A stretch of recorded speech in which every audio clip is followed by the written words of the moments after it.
Hello everybody, it's Wednesday lunchtime and 1:30 actually. Got my little clock here, my little heart-shaped clock. So it's 1:30. I've done as much as needs doing. The honeybees that I mentioned in the last video, they were removed safely and taken by the bee man, the beekeeper, to goodness knows where, safely. They'll be rehoused. But I still haven't ventured into the room yet. I was talking to my neighbour who said he's got all these climbing roses up the back of his house. Have you seen the man? And I haven't. And he said, I will go and have a look though. He said that they're attracting loads of bees, all the nectar. There's about 100, 200 bees every morning when he goes out there. Fine morning. It's a very fine day today. So I reckon that's where my little colony has come from. I said to him, they've migrated from your place to mine. But anyway, they've gone now. Kept the windows closed. I've got some beaded curtain up downstairs and I'll put some upstairs. And some citronella candles. Oh dear. I just don't want them sharing a house with me. If I can find my bag, which I've put somewhere, I've been that busy this morning, watering the plants front and back, sweeping the drive, my drive and next door's drive, because they've gone off again somewhere. That house has been empty for getting on for 2 years now. Somebody just comes and checks on it now and again, but anyhow, if I can find my bag, I'm going to go out for a little while. I don't want to sit here and brood, and I could sit out the back and make some lunch, but it's just me, and when it's just me, it's very difficult to G myself up to do anything. It really is. I put my little brooches on this morning, a little bit of whimsy. So I might, if I can sort out where my bag's disappeared to, go out for a couple of hours and I might take some video footage. The other thing I wanted to mention was this. Large families. Do they think when they decide to have large families, the couple, what would happen if one of them took ill, if one of them died? It happened with Andrea. She was only 41, pregnant with her 10th child, which she had to labour and give birth to. Nobody expected her to die, and I felt that filming the children when they were in the depths of sorrow, and having the camera thrust in their faces, I was uncomfortable with that. I know they say, or Tom says, the channel is about real life, but this was his wife's death. It wouldn't have entered my head to get the camera out when my husband died last August and film my kids and film Alf.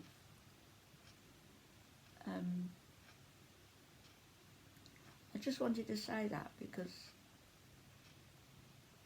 I felt it was an intrusion to the children's grief. They didn't need the camera in their faces. And of course, subsequently to Andrea's death, massive reaching out from the YouTube community that raised about $74,000 that Tom seems to be reluctant to spend on the kids, which is what it was for. And yes, I did contribute, I did share it. And they had gifts galore, checks through the post, grocery accounts, all sorts.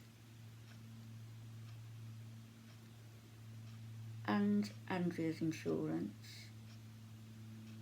Everything was paid for medically, either paid for by the insurance or waived altogether.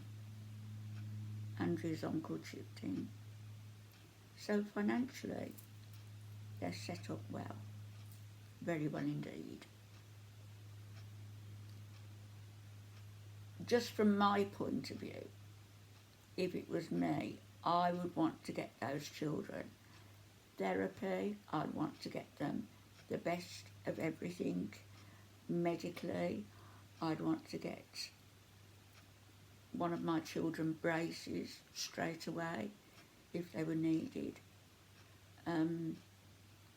I would want to spend on their gifts and get them quality gifts, not knock-off stuff,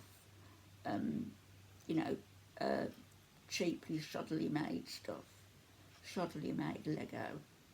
I'd want to get them the authentic stuff. Nothing can make up for losing their mum, but I'd want to do my best, my very best by them. And also, I'd want to be there during the week and homeschooling them a couple of days, 4 days. I'd want to be with them as much as possible. I'd want to socialise them, get them maybe into school, because they're going to come in for a sharp awakening as they get older and realise that how are they going to meet anybody? How are they going to meet spouses? How are they going to interact? How are they going to interact with their father sitting on the next seat, supervising them, which is what he said he'll do. He won't leave his children alone with whoever it is they're courting. I mean, what days are we going back to here?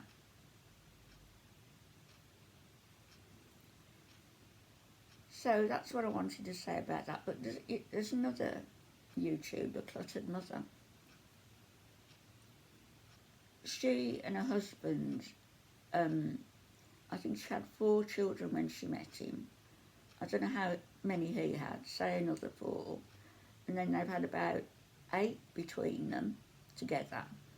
So, we're talking a lot of kids, 16 plus probably kids.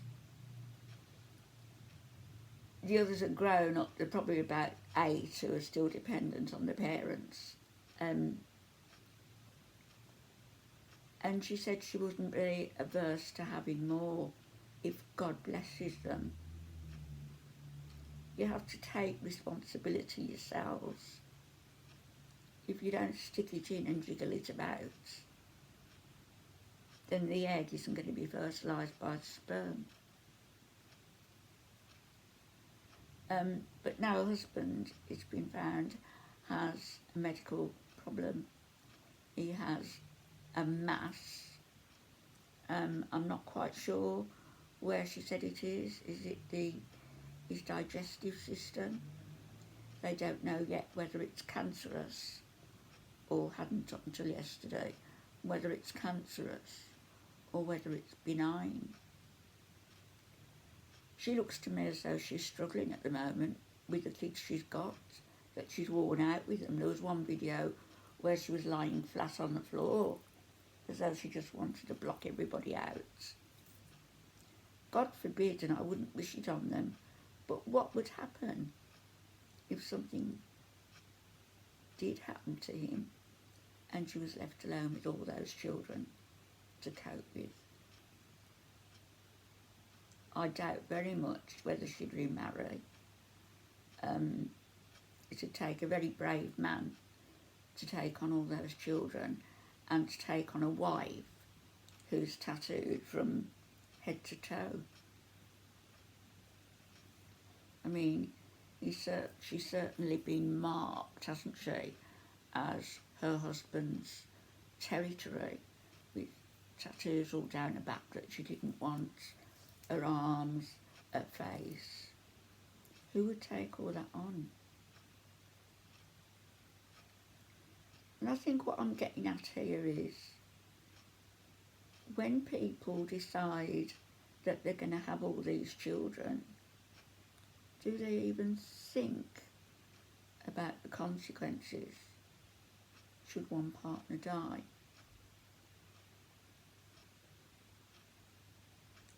I know that when you have a mortgage, you have to have life insurance. We had life insurance. After the mortgage was paid off, we didn't, and that was, I mean, there was money to pay for it. I'm not bothered about it. I paid the best for everything.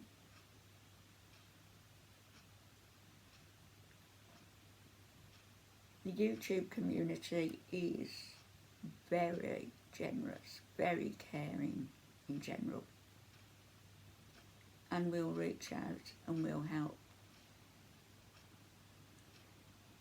They don't like to be taken for mugs though, and eventually, when they're shown disrespect by a YouTuber, when the YouTuber is lying or lying by omission, their patience will run dry.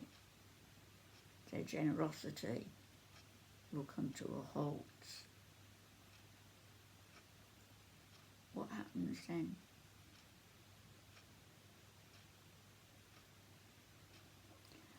I'll speak to you later. I'm going to go and wash my hands and face and get ready and see if I'll can get up enough energy to go out for a bit and take you with me maybe. Bye bye.